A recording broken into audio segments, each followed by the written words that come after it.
안녕하십니까. 부동산 경제론 이범웅입니다. 이번 주차는 7주차이고요. 첫 번째 시간입니다.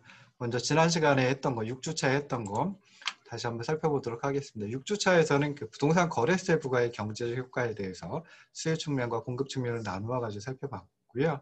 그다음에 이제 토지 서비스 시장의 수요에 대해서, 그러니까 토지 서비스 시장의 수요 공급 모형 중에 수요 측면에 대해서 살펴봤습니다. 먼저 이제 부동산 거래세 부과의 경제적 효과를 살펴보면요. 정부가 시장에서 거래되는 재화에 대해 조세를 부과하면 가격과 거래량이 변화를 하게 됩니다.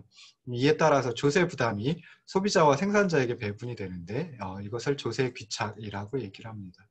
자, 그러면 이제 조세를 부과하면 전체적으로 경제적 후생이 감소하게 되는데요. 즉, 총 잉여가 줄어들게 되는데 이 부분을 이제 조세 추가 부담이라고 또 얘기를 한다라고 말씀을 드렸습니다. 먼저 이제 수요 측면에 대한 부동산 거래세 부과의 효과를 살펴봤는데요.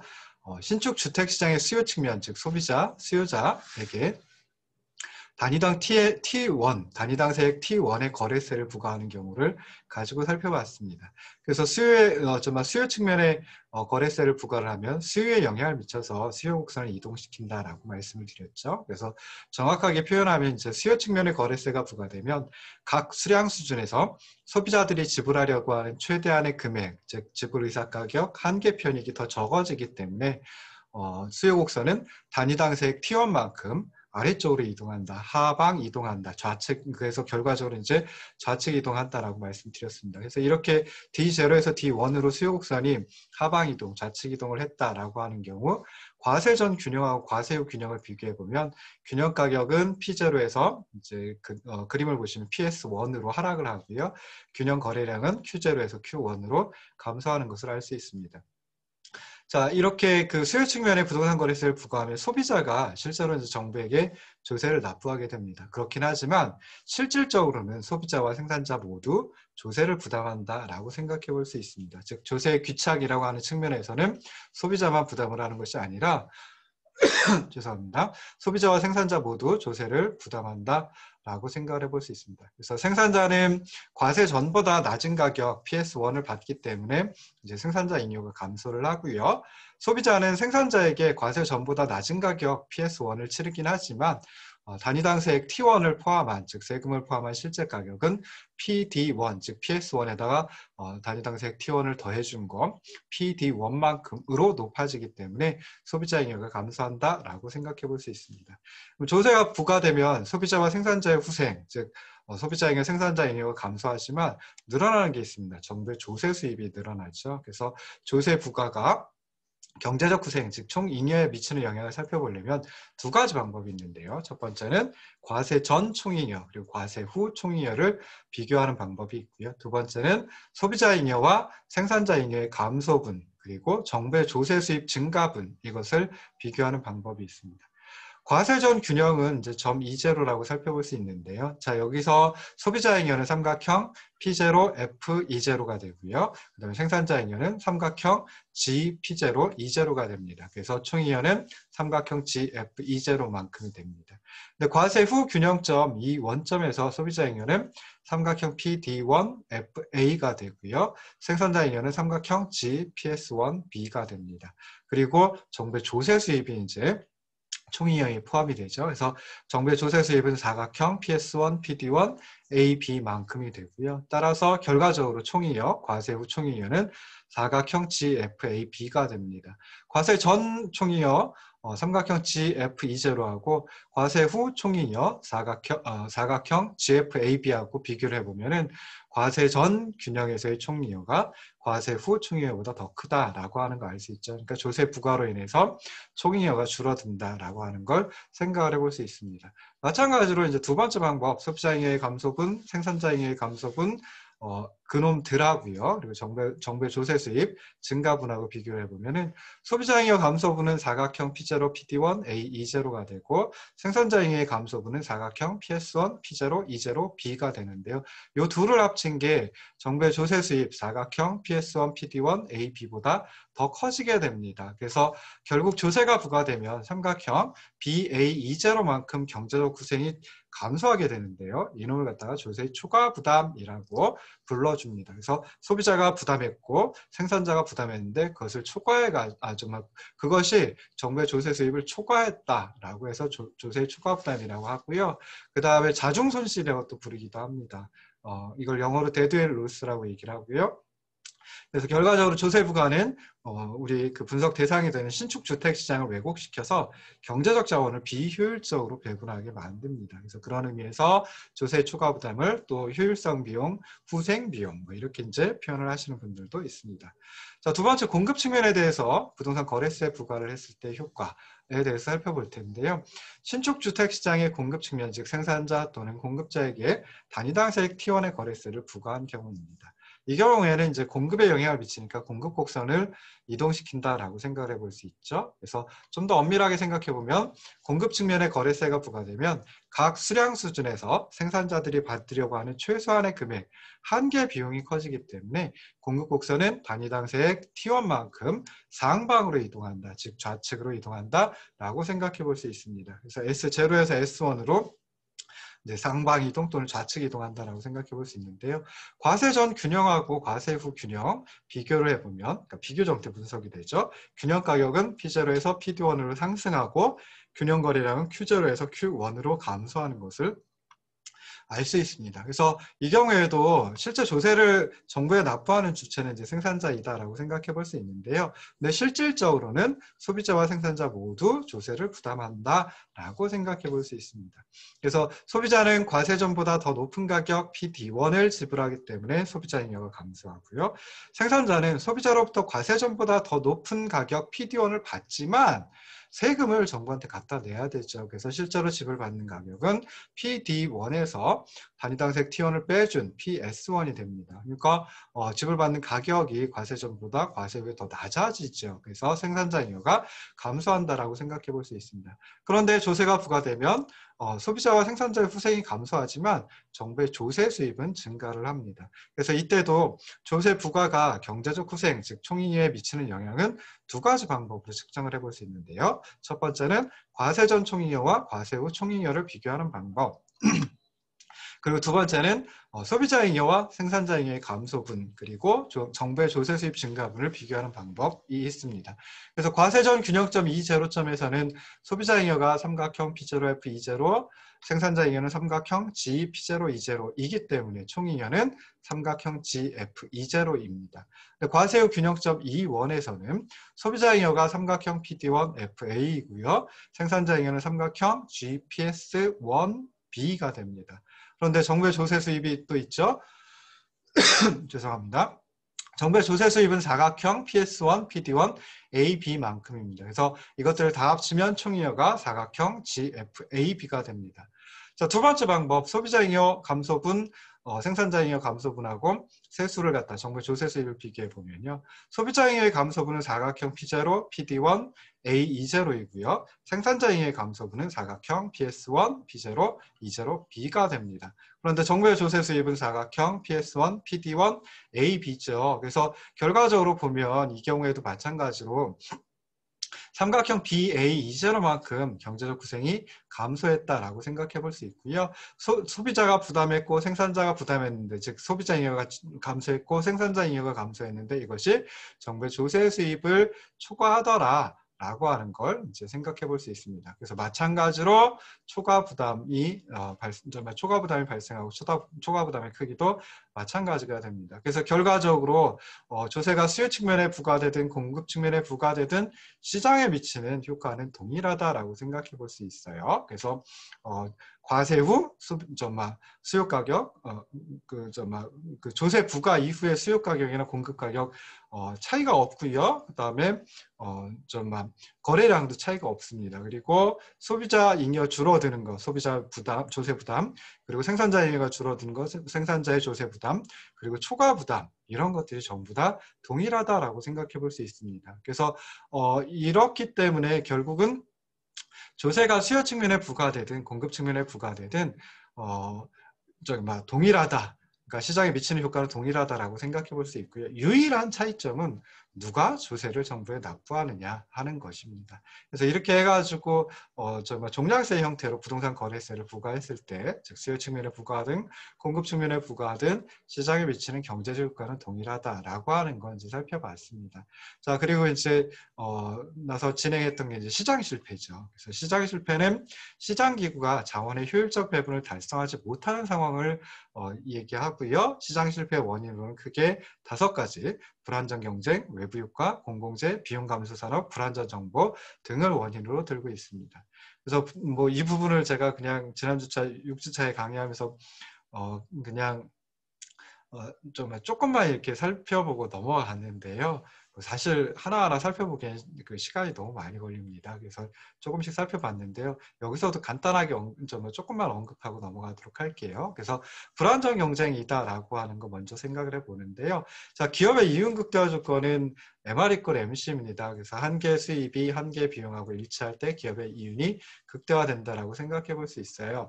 완전 경쟁 시장에서는 개별 기업이 가격을 주어진 것으로 받아들이고, 그래서 개별 기업이 직면하는 수요 곡선은 주어진 가격에서 수평선의 형태와 마찬가지가 됩니다. 그렇기 때문에 한계 수입이 가격하고 똑같게 되고요. 그리고 가격이 한계 비용하고 일치하는 효율적인 생산량을 선택을 하게 됩니다. 독점 기업은 그 시장에 하나밖에 없는 거죠. 공급 측면에 하나밖에 존재하지 않는 거죠. 그렇기 때문에 수요 곡선을 그대로 직면하게 됩니다. 우하향하는 시장 전체의 수요 곡선을 그대로 자신의 수요 곡선으로 맞아들이게 됩니다. 그래서 이럴 때는 이제 한계 수입 MR이 가격보다 낮고요, 더 적고요. 그 다음에 그러다 보니까 MR 이퀄 MC 조건이 만족되었을 때 그때 가격이 한계 비용 MC보다 더 커지게 됩니다. 그래서 결과적으로 불안정 경쟁 시장에서는 효율적인 생산량보다 더 적은 생산량을 선택을 하게 되고요. 과소 생산이 이루어진다라고 생각해 볼 수 있습니다. 두 번째는 이제 시장 실패 요인은 외부 효과입니다. 그래서 외부 효과는 어떤 경제 주체 행위가 거래 상대방 이외의 제3자에게 영향을 미쳤지만 그에 대한 보상이 이루어지지 않은 상태를 의미하고요. 부정적인 외부 효과, 외부 불경제 효과와 긍정적인 외부 효과, 외부 경제 효과로 이제 구분을 할 수 있습니다. 그래서 외부 경제 효과를 발생시키는 시장에서는 과소 생산이 이루어지고, 외부 불경제 효과를 발생시키는 시장에서는 과다 생산이 이루어지는 결과를 가져오게 됩니다.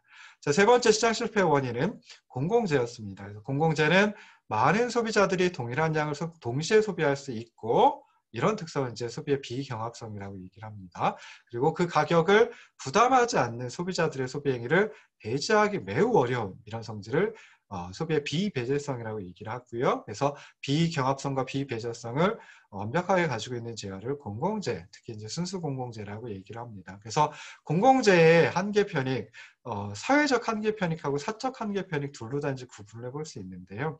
공공재의 사회적 한계 편익은 개별 소비자가 얻는 한계 편익의 합과 같습니다. 그래서 결과적으로 공공재의 경우에는 시장에 맡겨놨을 때 적절한 생산량, 효율적인 생산량보다 더 적은 생산량만 만들어지고 거래가 이루어집니다. 그래서 과소 생산이 나타나게 됩니다. 네 번째가 이제 비용 감소 산업이었습니다. 그래서 비용 감소 산업은 생산량이 증가함에 따라 평균 비용이 지속적으로 감소하는 산업을 의미하고요. 어떤 경우가 그러냐면 초기 투자 비용 또는 고정 비용이 상당히 많이 필요한 전력, 수도, 가스, 철도 등의 산업을 비용 감소 산업이라고 얘기를 합니다. 비용 감소 산업에서는 가격과 한계 비용이 일치하는 효율적 생산량 수준에서 항상 손실이 발생합니다. 그러니까 시장에 맡겨두면 뭐 계속 손실이 발생하니까 생산을 할래야 할 수가 없는 상태가 돼버립니다.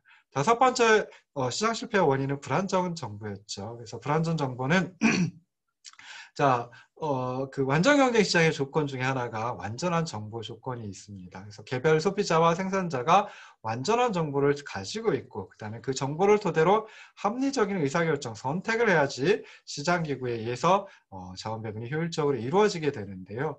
근데 정보의 불완전성 또는 비대칭성과 같은 경우에는 시장 기구에 의해서 효율적인 자원 배분이 가능하지 않습니다. 그래서 시장 실패를 가져온다라고 생각해 볼 수 있습니다. 자, 그럼 이제 시장 실패라고 하는 건 효율성 측면에서, 자원 배분의 효율성 측면에서 살펴본 건데, 이제 시장 기구와 그 소득 분배 형평성 또는 뭐 부 또는 자산 분배 형평성 뭐 이런 것까지 이제 한꺼번에 생각을 해보려고 합니다. 그래서 형평성은 주로 이제 이런 식으로 정의를 합니다. 생산된 재화로부터 창출되는 편익이, 만족감이 사회 구성원들에게 골고루 나뉘어지는 상태를 형평하다라고 얘기를 할 수 있는데요. 이러한 형평성, 효율성하고 다르게, 효율성은 이제 가치 중립적인 그런 어떤 기준인데, 형평성은 가치 판단이 개입될 수밖에 없습니다. 그래서 사람들에 따라, 학자들에 따라 여러 가지 견해가 나타날 수밖에 없습니다. 자, 시장 균형, 경쟁 균형은 자원 배분의 효율성을 달성하죠. 그렇지만 그렇다라고 해가지고 소득 또는 부의 형평한 분배가 동시에 보장되는 것만은 아니다라고 생각해 볼 수 있습니다. 자, 마지막으로 이제 정부 개입과 시장 실패에 대해서도 간단하게 생각해 봤습니다. 그래서 시장 기구에 맡겨놨는데 자원 배분의 효율성을 달성할 수 없다라고 했을 때, 그때 정부가 시장에 개입해서 효율성을 높일 수 있는 경우도 있습니다. 그렇긴 하지만 정부의 시장 개입 자체가 자원 배분의 비효율성을 또 야기하기도 하는데요. 이러한 현상을 갖다가 정부 실패라고 얘기를 합니다. 그래서 시장 실패를 바로잡기 위해 정부가 시장에 개입하는 것이 오히려 바람직하지 못한 결과를 초래하는 상황, 이것을 정부 실패라고 얘기를 합니다. 자, 그리고 나서 이제 다음 토픽으로 넘어갔죠. 커다란 두 번째 토픽, 부동산 시장의 수요 공급 모형, 즉 임대료 결정 모형으로 넘어갔습니다. 그래서 첫 번째 이제 토지 서비스 시장의 수요 공급 모형 해가지고 첫 번째 모형을 다루는데요. 이 첫 번째 모형은 네 가지 가정을 전제로 하고 있습니다. 그래서 토지가 동질적이다. 모든 토지가 동질적이다. 그리고 모든 토지가 토지 서비스 시장 또는 임대 시장에서 임대가 이루어지고 있다. 세 번째는 토지 서비스가 분할 가능하다. 네 번째는 토지 서비스에 공급되는 총량, 토지에 공급되는 총량이 고정되어 있다라고 하는 가정입니다. 여기서 마지막 네 번째 가정은 이제 다음 주제로 넘어갈 때, 그러니까 용도별 경쟁이 이루어지고 있는 경우에 수요 공급 모형을 하면서는 공급되는 총량이 고정되어 있지 않다라고 가정을 또 풀기도 합니다. 자, 그래서 여기서 이제 토지 서비스 시장의 수요 공급 모형에서 토지 서비스 시장의 수요에 대해서 살펴봤는데요. 토지 서비스의 수요 곡선은 우하향하는 형태를 취하고 있습니다. 근데 일반적인 재화의 수요 곡선이 우하향하는 것은 그 소비자의 효용 극대화 원리에서 도출이 되는데요.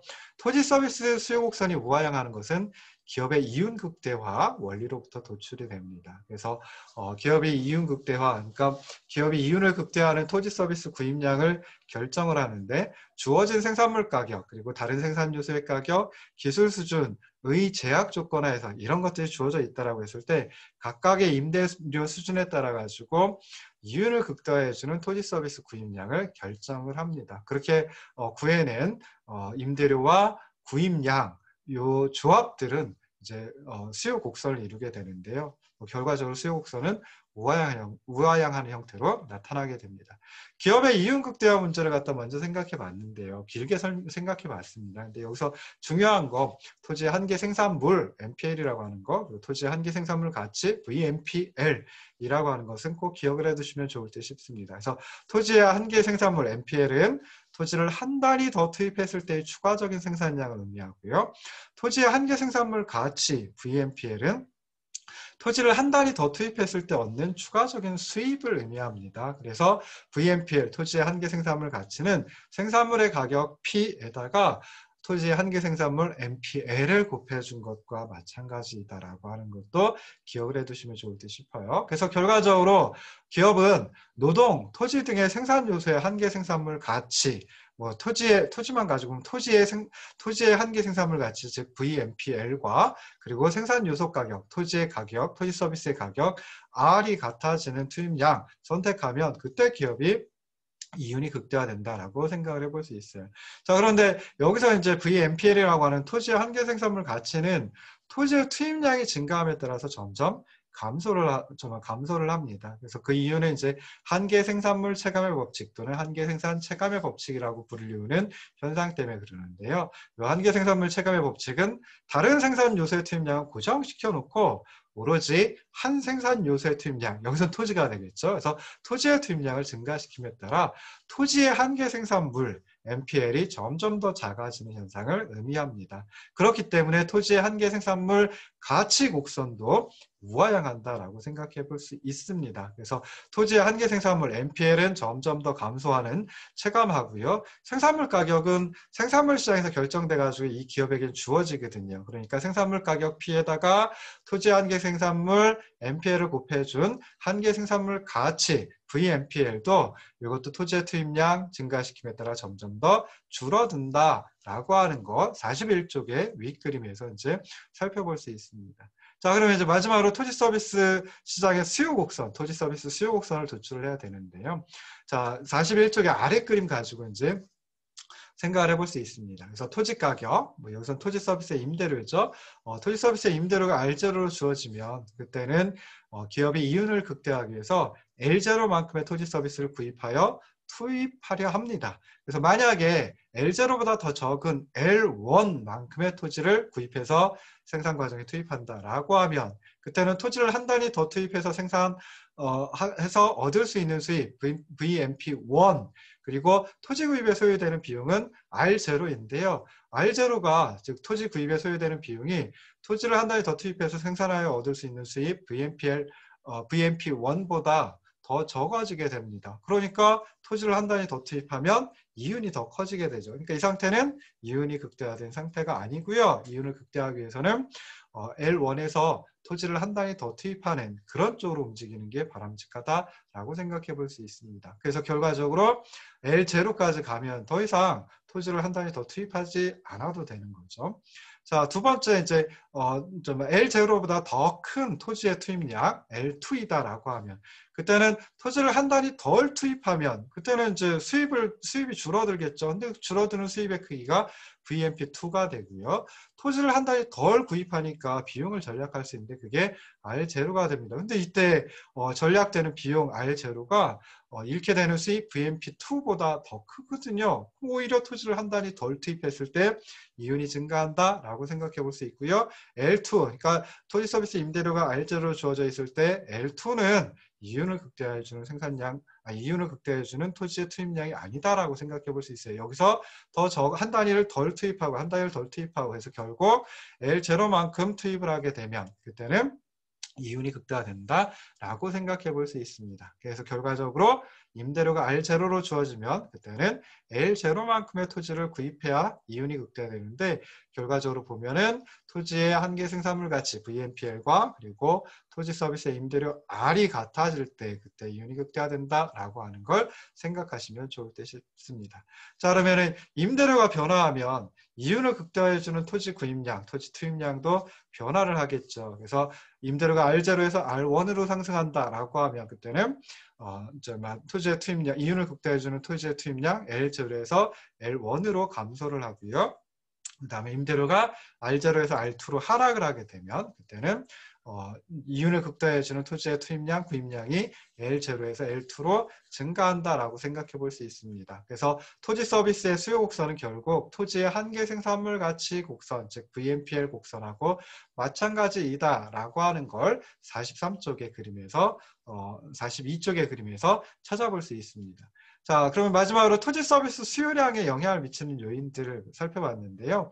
임대료가 있고요. 그 다음에 생산물의 가격이 있고요. 그리고 토지의 한계 생산물 MPL에 영향을 미치는 요소들이 있습니다. 그래서 먼저 임대료 R이 변화해가지고 토지 서비스의 수요량이 변화했다라고 하면 이것은 수요 곡선상의 한 점에서 다른 점으로의 움직임으로 나타나게 되고요. 임대료가 아닌 생산물 가격 또는 MPL에 영향을 미치는 요소들이 변화해서 토지 수요량이 변화했다라고 하면 이것은 수요 곡선 자체 이동으로 나타난다라고 하는 거 생각해 보시면 좋을 듯 싶습니다. 6주차 강의 요약 정리한 거 가지고 벌써 한 20분 넘게 소요가 됐습니다. 그래도 조금 새로운 걸로 해야지 이제 좀 의미가 있겠죠. 그래서 세 번째 강의안을 띄워놓고 진행을 하도록 하겠습니다. 43쪽입니다. 그래서 이제 수요 측면을 그러니까 수요 곡선, 토지 서비스 시장의 수요 곡선을 찾아봤거든요. 공급 곡선을 찾으면 되죠. 근데 공급 곡선은 우리가 처음에 아예 주어놓고 시작했습니다. 그래서 토지 서비스의 총량은 고정되어 있다. 즉 다시 말해서 그 고정되어 있는 총량에서 토지 서비스 공급 곡선은 수직선의 형태를 취한다라고 생각해 볼 수 있습니다. 즉 임대료 수준이 어떻든지 간에 임대료가 높든 임대료가 적든 낮든 상관없이 토지 서비스의 공급량은 일정하다라고 이제 생각을 해볼 수 있습니다. 그래서 토지 서비스의 공급량은 가격 변화에 따라, 즉 임대료의 변화에 따라 변하지 않기 때문에 가격에 대해 공급이 완전 비탄력적이고요. 그러면 공급 곡선은 수직선의 형태가 됩니다. 자, 우하에 가는 수요 곡선. 수요 곡선은 아까도 말씀드렸듯이 한계 생산물 가치 곡선하고 마찬가지죠. 그리고 공급 곡선은 수직선입니다. 그 두 수요 공급 곡선이 만나는 점, 여기서 이점이죠. 이점에서 토지 서비스 시장의 균형이 성립하고요. 그리고 토지 서비스의 가격, 임대료, 여기서 R스타로 결정이 되고요. 임대하고 임대되는 양, 그러니까 임대를 주고 임대를 받는 양은 뭐 처음에 그 고정되어 있다는 토지의 총량 L바만큼이다라고 생각을 해볼 수 있습니다. 그럼 결국 토지의 공급이 고정되어 있기 때문에 토지의 가격, 임대료는 공급 측 요인의 공급 곡선은 그냥 수직선이니까 영향을 받지 않습니다. 오로지 수요 측 요인, 즉 생산물의 가격 그리고 토지의 한계 생산성 MPL에 영향을 미치는 요인들에 의해서 결정이 된다라고 생각해 볼 수 있습니다. 그래서 예를 들어 가지고 토지로부터 주거 서비스를 생산한다. 그러면은 생산물의 가격이 주택 임대료가 되겠죠. 그래서 그런 경우 생산물의 가격인 주택 임대료가 상승한다라고 하면 그때는 토지의 수요 곡선이 오른쪽 우측으로 장방으로 이동을 하게 되고요. 이에 따라서 토지 임대료가 상승한다라고 생각을 해볼 수 있습니다. 자, 그 다음에 토지의 한계 생산성을 높이는 요인들도 마찬가지 효과를 가져오게 됩니다. 그래서 장기적으로 보면 뭐 인구가 증가했다든지 뭐 핵가족화, 그러니까 1인 가구가 증가했다든지 소득이 증가했다든지 도시화가 진전되었다든지 하면 이것은 이제 수요를 갖다가 토지 서비스 시장의 수요 곡선을 오른쪽으로 이동시키거든요. 수요를 증가시키거든요. 그래서 결국 도시지역 토지 가격의 상승 요인이 된다라고 생각해 볼 수 있습니다. 다시요.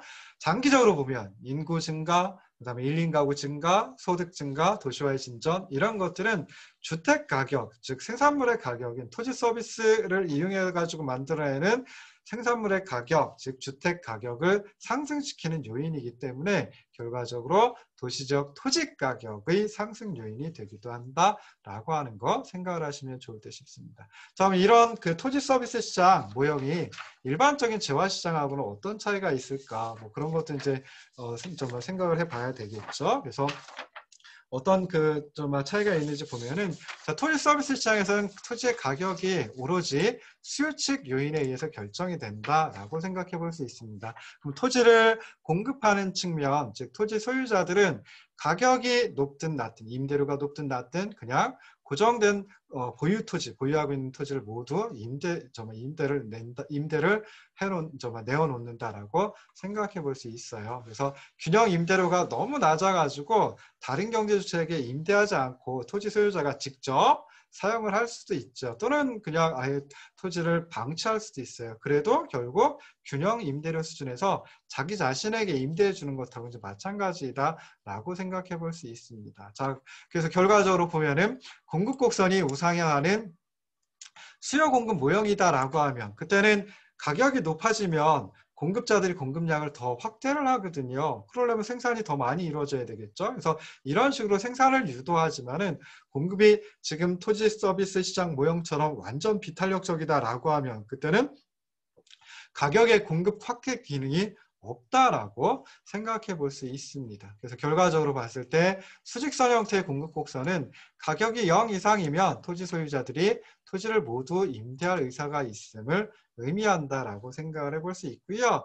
만약에 수요 곡선이 D여가지고 균형 가격이 R스타이다라고 하면 그때는 수요자들 간의 경쟁으로 토지 소유자는 토지 한 단위당 R스타만큼 횡재를 했다. 뭐 이렇게 이제 생각을 해볼 수 있습니다. 즉 가격이 0이어도 임대료가 0이어도 임대해줄 의사가 있었는데 수요 측 요인 때문에 즉 수요 측의 경쟁 때문에 수요자들 간의 경쟁 때문에 R스타의 가격을 임대료를 받을 수 있다라고 생각해 볼 수 있어요. 그래서 그런 의미에서 토지 임대료를 뜻하는 지대는 불로소득의 의미를 내포하고 있다라고도 생각을 해볼 수 있습니다. 그리고 뭐 택지라든지 공장용지라든지 뭐 이런 토지를 개발하는 거죠. 그래서 그럴 때는 이제 자본과 노동이라고 하는 생산 요소를 투입해가지고 뭐 토지를 개발해서 택지로 만든다든지 공장용지로 만든다든지 하게 될 거예요. 근데 그 경우에도 자본과 노동의 대가를 초과한 토지 임대료는 좀 불로소득의 의미를 가지고 있다. 뭐 이렇게도 이제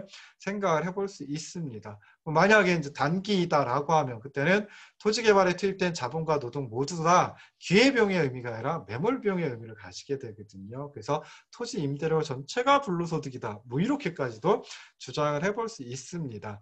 자, 그리고 이제 또 거시적으로 보면은 인구가 증가하고 산업이 발달하고 그리고 소득이 증가하고 하게 되면 이제 도시 토지의 수요 곡선이 우측으로 이동을 하게 됩니다. 상방 이동을 하게 됩니다. 그래서 D0에서 D1, D2 이런 식으로 뭐 인구가 점차 증가하면 또는 산업이 점차 발달하면 경제가 점차 성장하면 그래서 소득이 증가하면 D0에서 D1, D2로 이렇게 수요곡선이 우측 이동을 하게 되고요. 그럼 토지 임대료는 균형 임대료는 R0에서 R1, R2로 이렇게 지속적으로 상승을 하게 되고 그래서 도시 토지를 소유하고 있는 소유자들의 임대료 수입이 증가하게 되거든요. 그 다음에 농지의 경우에도 농산물 가격이 상승하면 농지 수요를 증가시키게 되고요. 그러면 농지 소유자들의 임대료 수입 또 이제 증가하게 됩니다. 그럼 결과적으로 보면은 사회적 요인 때문에 토지의 가치가 창출되고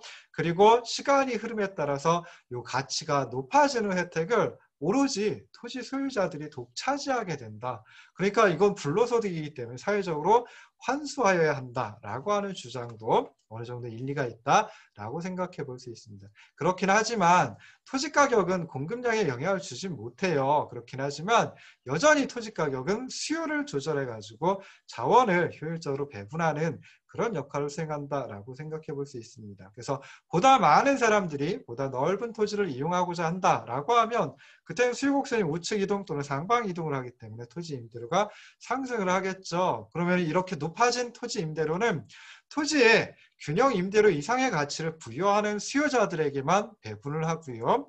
그 다음에 균형 임대료보다 낮은 가치의 용도로 토지를 사용하려고 하는 수요자에게는 토지를 임대해주지 못하게 하는 그런 역할을 또 수행을 하게 됩니다. 그래서 토지시장에서 임대료 또는 가격이 결정되는 이런 과정은 수요 측면에서의 토지의 배분 그리고 토지의 이용이 효율적이 되도록 만들어주는 그런 어떤 결과를 가져온다라고 생각을 해볼 수 있습니다. 그래서 그냥 여기서 보시면은 토지 서비스 시장의 수요 곡선 지난 주차에 도출을 했고요. 이번 주차에는 이제 수요와 공급의 균형을 통해 가지고 살펴봤습니다. 그래서 이제 토지 서비스의 가격, 임대료라고 하는 것이 어떤 의미에서 이제 불로소득의 의미를 가지고 있기도 하다. 그렇긴 하지만 토지 임대료, 토지 가격이라고 하는 것이 수요 측면의 경쟁을 유발시켜 가지고 토지라는 희소한 자원을 효율적으로 배분해주는 그런 역할을 수행하고 있다라고 하는 것까지 기억을 해두시면 좋을 듯 싶습니다. 잠깐 쉬었다가